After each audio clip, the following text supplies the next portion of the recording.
Hi everybody, Gypsy here. I'm sitting here in contemplation about whether I should even try to run a video right now.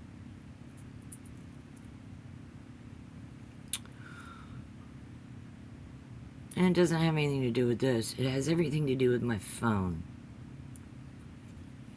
Yeah, it's an older model phone, and I probably should have replaced it a while ago, but I love my phone. I don't want to give it up and buy a new one and then go through all the hassle of having to change everything over from the old phone to the new phone and get my phone number switched from this phone to a new phone.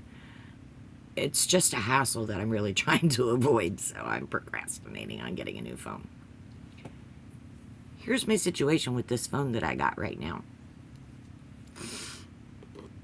It's kind of the only thing I have to record videos on to run my YouTube channel. And every time I start to record a video, I get at least 20 minutes into a video, and then suddenly the camera just shuts off and starts back up again immediately, all on its own. Nobody touches it. Just picks a moment and off, back on. Like,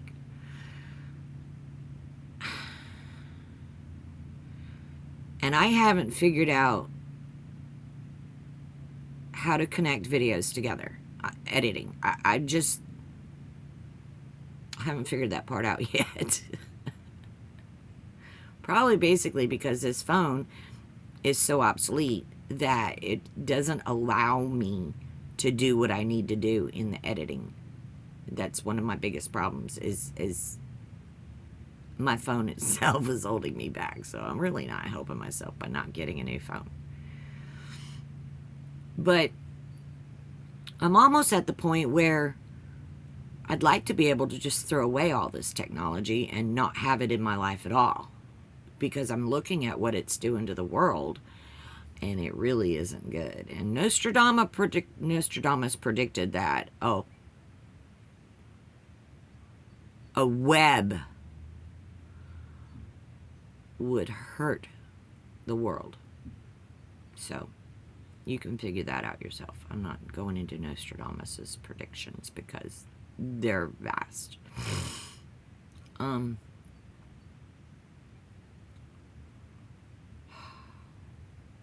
So here I am.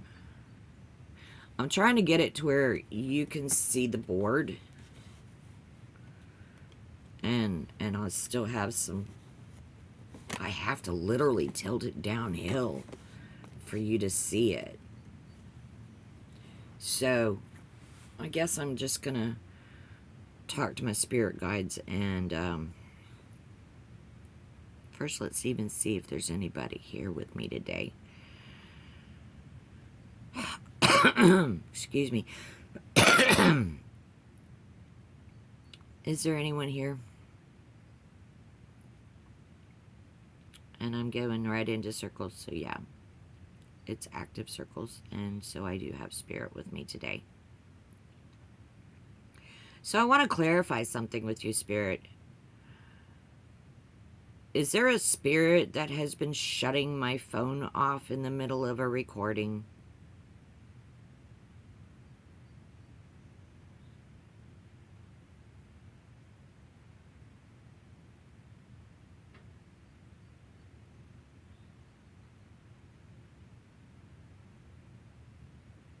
Yes. That's kind of what I suspected, because it only seems to happen when I touch on certain subjects. So let's see how far I can get into this before they decide to shut me off. All right.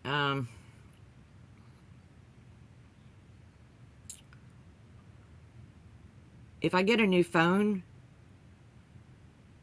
are you going to continue to shut my recordings off in the middle of recording?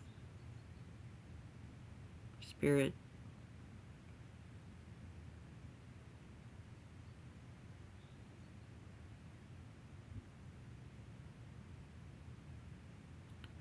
Yes. Okay. So it looks like I'm going to have to learn how to edit, and I'm going to have to figure that out to where I can connect my videos together when they cut me off in the middle of a sentence, instead of doing a part one, part two, which I'm sure you've seen a couple of those. That explains why I've had to do part one, part two, because they literally shut my camera off in the middle of doing recordings.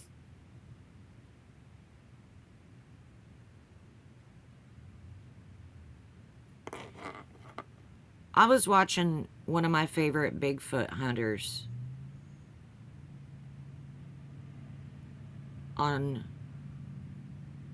a recording video. He was in the middle of the woods, and just out of the blue, his phone just starts ringing off the hook. Everybody and their brother was going, "Did you just try to call me?" And he hadn't. His phone was in his pocket. He was recording videos. But they kept calling him and saying, "What's up? I saw you tried to call," when he hadn't. So it's not just my phone. The point is that they, the spirit world, can affect our technical devices and communicate to us through them. Good and bad. So how do we protect ourselves from it?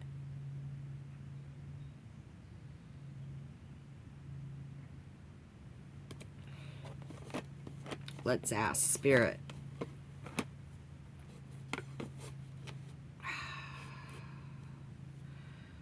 Okay, Spirit. Is there anything I can do to stop you from affecting my phone?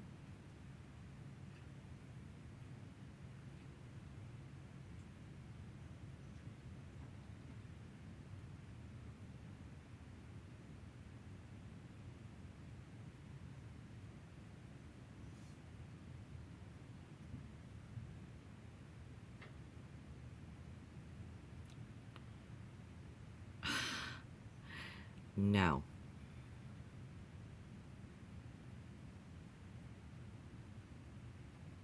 Took her a while to get there, but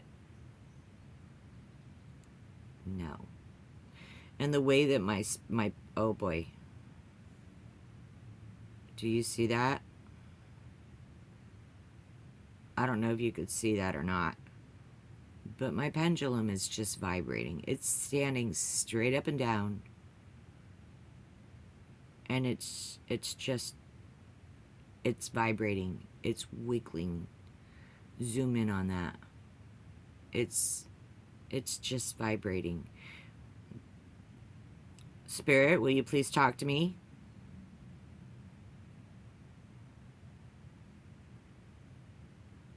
Yes.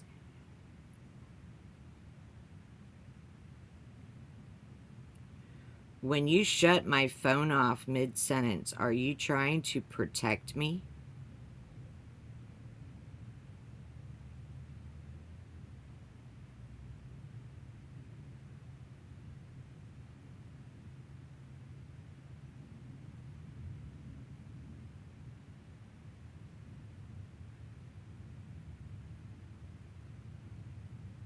Yes.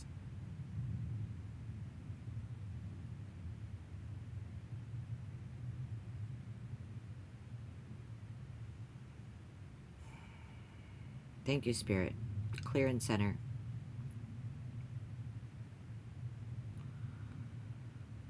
Okay.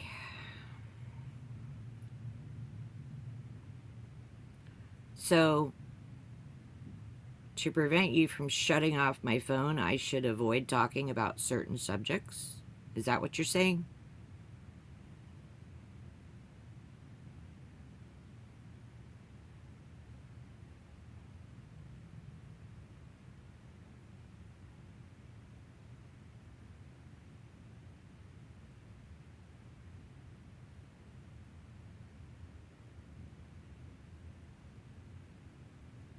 Yes.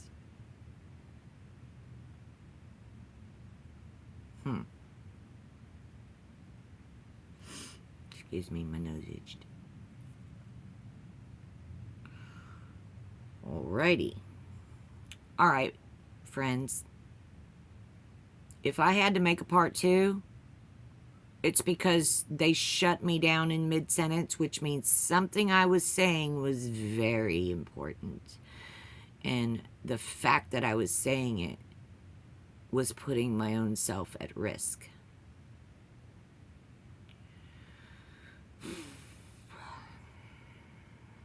Am I correct?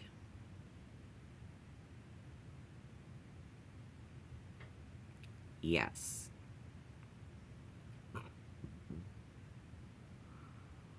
Okay. I'm going to test that theory. We'll see if they shut my phone off. If they do, you can expect a part 2, but we'll see how far we can get into this digging.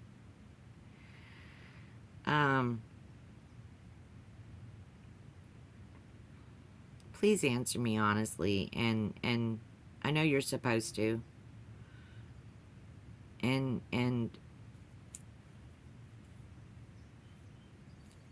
I have to apologize to you because I accused my spirit guides of lying to me the other day. It's been a while, but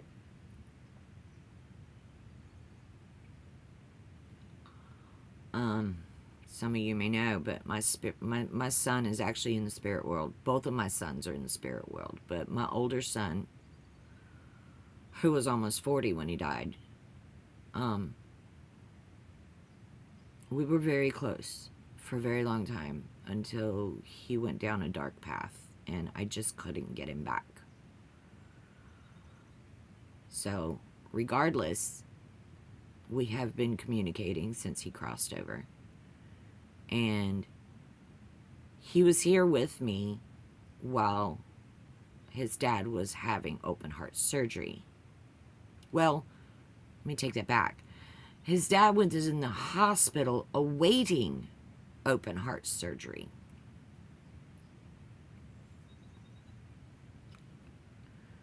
And he was here with me, and we were talking through the pendulum. And then all of a sudden, the pendulum just stopped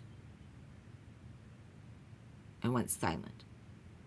I couldn't get any movement out of it at all. Finally, I had to pull in one of my other spirit guides to talk to me.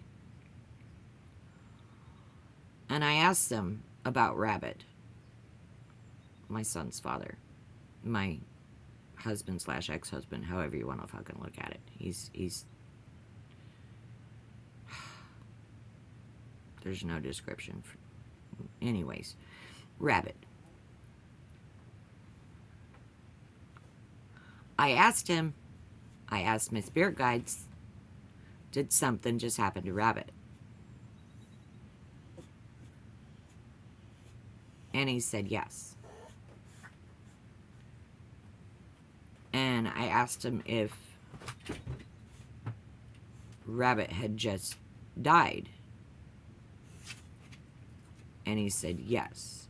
And then I asked him if Rabbit was going to recover from surgery. And he said yes. But one wasn't making sense with the other. So when Rabbit came out of surgery and the doctor said everything was fine,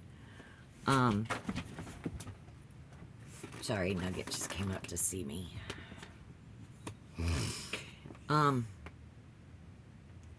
I felt like my son had lied to me. Well, it turns out he didn't. It turns out that Rabbit actually suffered renal heart failure right before they took him in for surgery. And was actually clinically dead before they even put him on the heart bypass of renal heart failure.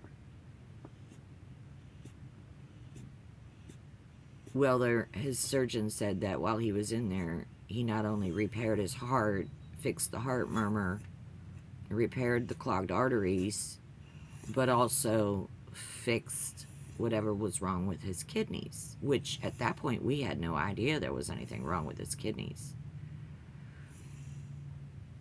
So if you're having issues with the health care being provided to you in this country, I want you to understand you're not alone.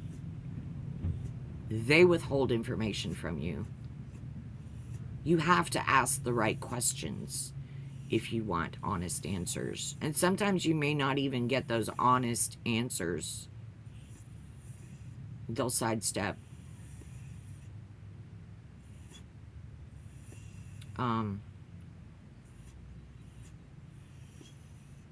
He's doing okay. He just had his follow-up with his surgeon.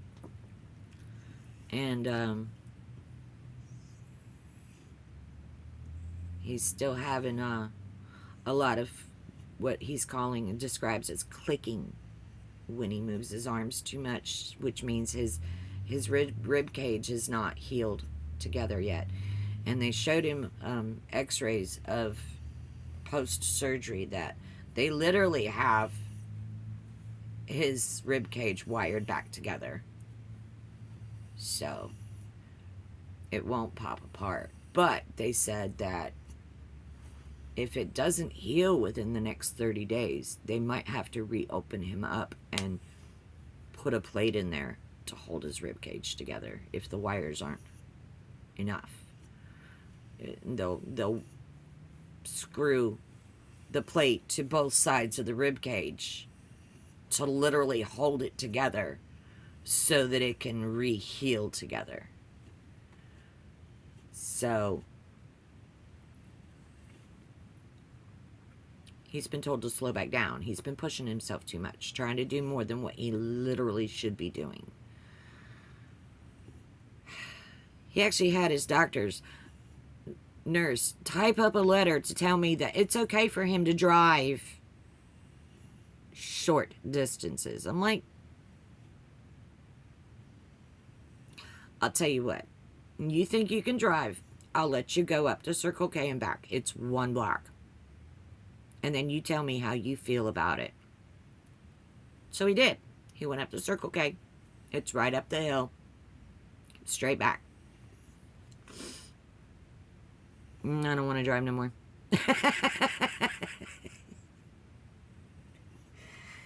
We have a big truck, and you have to turn the steering wheel.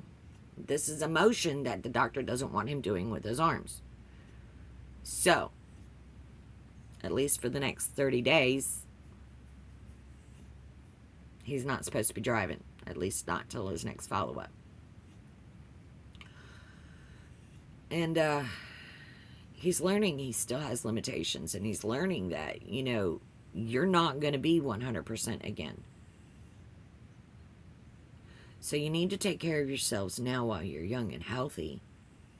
And if you're not young and healthy anymore, you need to start doing the right thing for your body. Eat healthy. Get rid of eating all those processed foods. That's another thing my husband learned. There's a lot of sodium in those pre-processed foods, and that sodium is just not good for your heart. And he's learning what he can and can't eat because how it's going to affect his heart and his body and his kidneys. And it's a whole new ball game for him. A total eye-opener. And that's how traumatic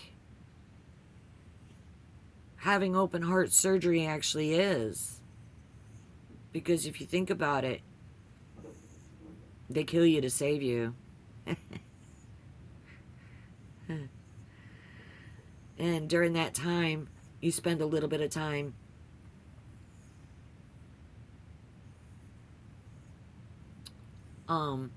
in the astral plane. And you're able to understand your position as a human and the reason you're here and why they send you back until it's your time, because it's all predestined. Um, I don't really believe in accidental death. Yeah, we call it accidents, but everything happens when it's supposed to. Everything happens when it's time to, not when we determine that it's time. Even self-harm. Sorry to tell you this, but if somebody chooses to end their journey as a human being, they chose to before they came here. It was their out. We all chose an out. What do I mean by an out?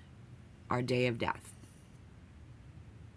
We all chose how that was going to happen before we even came here. I know it's hard for you to grasp that, but I'm sorry. That's why they call it a path of destiny. It's been predetermined. Life, I try to describe it to people as like taking a cruise. Before you get on that boat, you know where you're going. You know where your stateroom is. You know where the restaurants are so you can get food. You know where the bar is so you can get your drinks. You know where your entertainment is, and you know what kind of things you get to do at each of your destinations along the ride. And of course, you have a departure, a disembarkment day and time from that ship when your cruise is over. Life's the same way.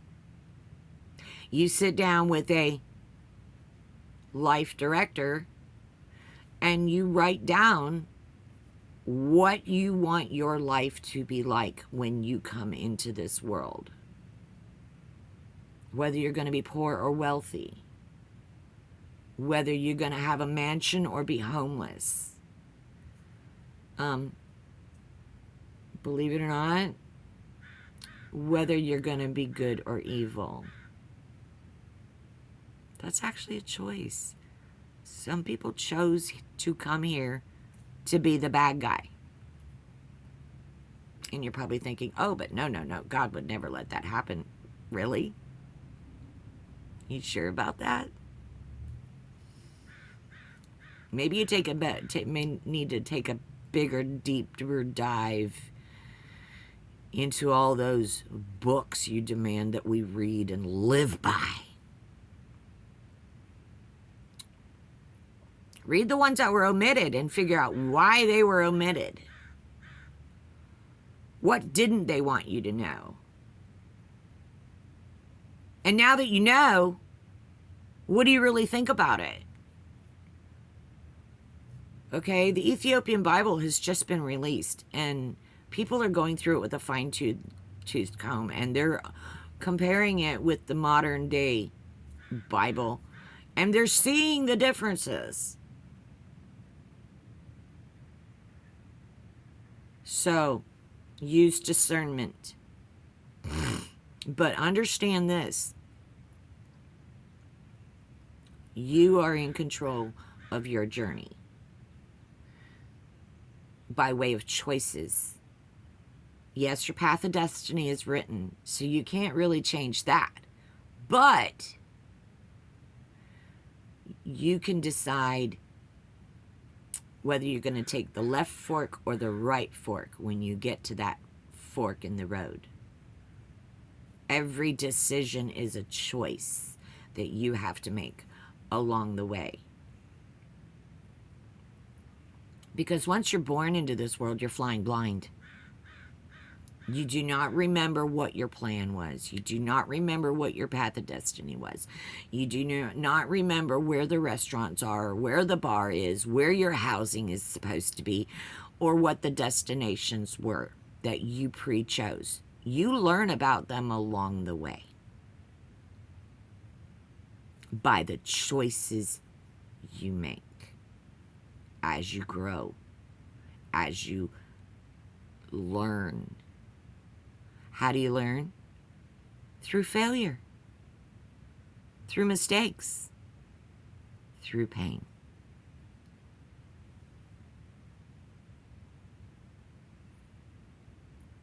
Some people learn from reward, but only after they experienced pain. And that's the point.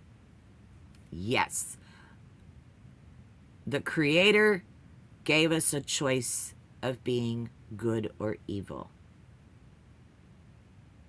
because you can't recognize, how do I put this? If you don't have a dark side, the light won't shine through. Okay.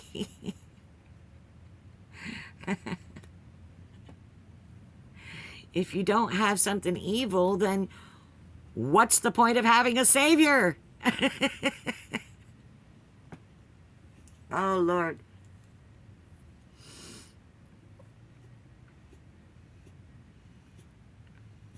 What do you do when you encounter evil people? You avoid them. Self-preservation. It's the first lesson you learn.